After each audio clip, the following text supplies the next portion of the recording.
10th valuation లో బయటపడ్డ తీవ్ర లోపాలపై ఏపీ విద్యాశాఖ కీలక నిర్ణయం తీసుకుంది. బాధ్యులైన 5గురిని సస్పెండ్ చేసింది. వచ్చే ఏడాది కోసం ముందస్తు జాగ్రత్త తీసుకుంది పాఠశాల విద్యాశాఖ. 10వ తరగతి పబ్లిక్ పరీక్షల్లో వాల్యుయేషన్ లో తీవ్రమైన లోపాలు వెలుగు చూడడంతో పాఠశాల విద్యాశాఖ కీలక నిర్ణయం తీసుకుంది. ఈ వ్యవహారంలో సీఎం చంద్రబాబు సైతం సీరియస్ కావడంతో ఘోరమైన తప్పిదాలకు పాల్పడిన 5గురు వాల్యుయేటర్లను సస్పెండ్ చేసినట్టుగా అధికారికంగా ప్రకటించింది పాఠశాల విద్యాశాఖ.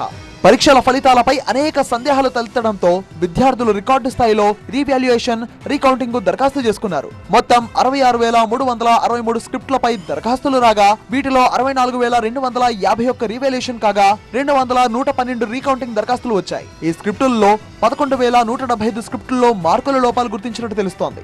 సుమారు 18% తేడాలు తేలాయి.